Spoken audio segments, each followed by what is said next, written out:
เอามาเบิ่งเด้ออนงเจอกับไอ้จอยเสื้อฟรีข้ามฟรีบ่มีบล็อกเนาะเกมนี้เตะกัน10 ล้านเนาะเสียแล้วแกะง่ายๆเข้าไปจอยส่งไปบ่มีเหลือดีหลายเกมนี้เป็นเกมแก้มือของไอ้จ้อยเนาะจ้อยสิมาแก้มือได้บ่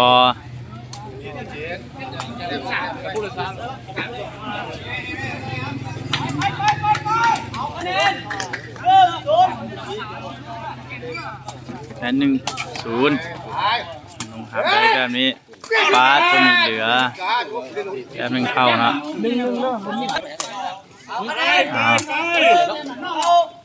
ลงเสิร์ฟนะเสิร์ฟเข้าไปใส่สูตรไอ้จ้อยเห็ดบอลข้ามโอ้ยแกเสียเอง2-1แต้ม2-1นะ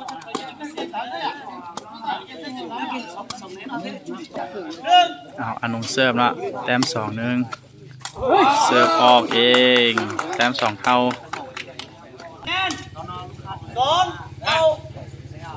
แต้ม2 เท่าเสิร์ฟปานมาครับเกือบเสียเนาะแล้วยังแก้ตัวได้เนาะ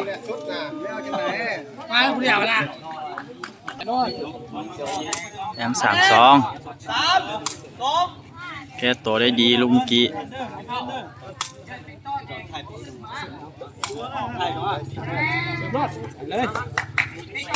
เสิร์ฟเข้าไปให้จ้อยหาบได้ง่ายๆสูงเป็นปั๊บบ่มีเหลือฟาวลุงมีฟาวเนาะกรรมการบอกว่าฟาวแต้ม4-2นำไป2 ลูกใส่สูงคือเก่าสูงแบบนี้ปั๊บบ่มีเหลือถ้าเตะก็ได้ปั๊บก็กินมันหนักสุดตัวมันเสื้อปันคือเขามาแม่ไปแบบนี้ปัดหับได้ปัดหับได้คือกันเตะเรียบร้อยต้องเสิร์ฟเข้าไปใส่สุดเรียบพามแล้วเนาะเตะหาย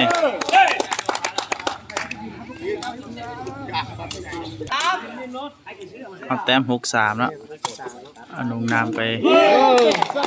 7-3เนาะนำ4 ลูกแล้วบัดนี้แต้ม7-3เสือผัดใส่เรียบร้อย8-3ขาดลอยเลย8-3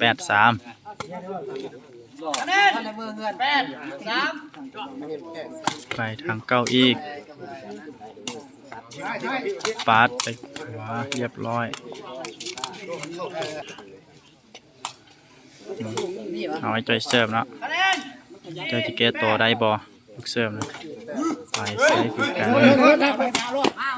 เปิดได้ตีหัวไปเรียบร้อยแก้ตัวได้ดีแล้วอนงสีหัวถึกเส้นเลยเนาะอนงเสิร์ฟไปบ่มีปัญหาหาบได้คือเกาอนงเสิร์ฟเกา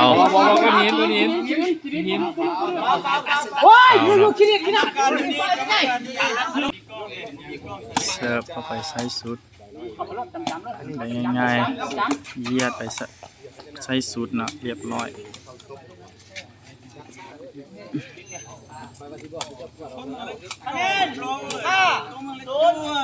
เป็น5-0ใจที่แก้ตัวได้บอที่เรียบร้อยเลือกไปหับได้ยอดเบาๆเรียบร้อย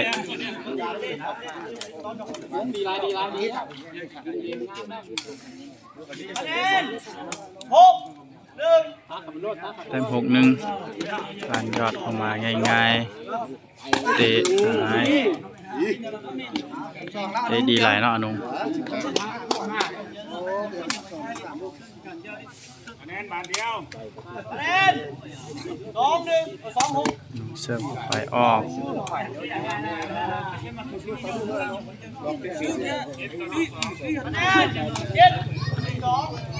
แต้ม72แต้มเดียวเกมอนุนะเสิร์ฟออกเกมเนาะยังบ่เกมเนาะตี15แต้มเนาะ13-7ยังบ่มีปัญหาออกเอง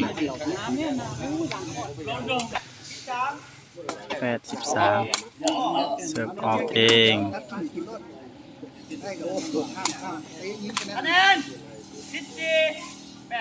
14-8เรียบร้อยออกเลยตรงนี้